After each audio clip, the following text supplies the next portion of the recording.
இந்த மாதிரி ஒரு இன்குபேட்டரும் 10க்கு 10 ரூம் இருந்தாலே போதும், மாதம் 10,000 ரூபா வரை சம்பாதிக்கலாம். இப்போ கோழி குஞ்சு வளர்ப்பில் இன்னைக்கு டே 10 முட்டையை செக் பண்ணி பார்த்தோம்னா எல்லா முட்டையுமே நல்ல குரோத் ஆகிருக்கு, ஒன்றுமே பிரச்சனை இல்லை. ஃபர்ஸ்ட் பேஜ் முட்டையில் 27 முட்டை இருக்குது. அப்புறம் நேற்று வச்சு 16 முட்டையுமே நல்லா தான் குரோத் ஆகிருக்கு. இருந்தாலும் செகண்ட் பேஜ் முட்டையில் எது பொறிக்கும்னு தெரியறதுக்கு இன்னும் 2லேருந்து 3 நாள் ஆகும். புதுசாக கோழி வளர்க்கணும்னு ஆசைப்படுறவங்க நம்ம சேனலில் மறக்காமல் சப்ஸ்கிரைப் பண்ணிக்கோங்க, டெய்லி அப்டேட் பண்ணிக்கிட்டு இருக்கோம். அப்புறம் இந்த மாதிரி ஒரு இன்குபேட்டரும் இந்த மாதிரி ஒரு ரூமும் இருந்தாலே போதும், உங்கள் திறமைக்கு ஏற்ற மாதிரி நீங்கள் சம்பாரிச்சிக்கலாம். எக்ஸாம்பிளுக்கு நீங்கள் 10 முட்டை மட்டுமே அடை வச்சாலே அதில் எப்படி பார்த்தாலும் 7 முட்டை தான் பொரிக்கும்.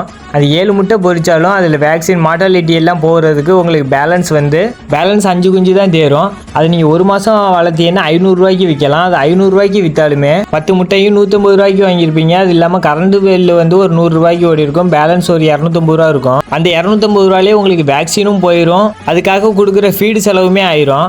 ஆனால் அது ஒரு 100 குஞ்சா வளர்க்கையில் உங்களுக்கு நல்லாவே லாபம் பார்க்கலாம். அதுக்கு தான் முட்டை எப்படி அடை வைக்கணும், எத்தனை முட்டை வைக்கணும், எப்படி பொரிக்க வைக்கணும், அது எப்படி சேல் பண்ணுறதுன்னு நம்ம சேனலில் போட்டுக்கிட்டு இருக்கோம். சேனலை மறக்காமல் சப்ஸ்கிரைப் பண்ணிக்கோங்க. இதில் எவ்வளோ ப்ராஃபிட் கிடைக்கிது நான் சொல்கிறேன்.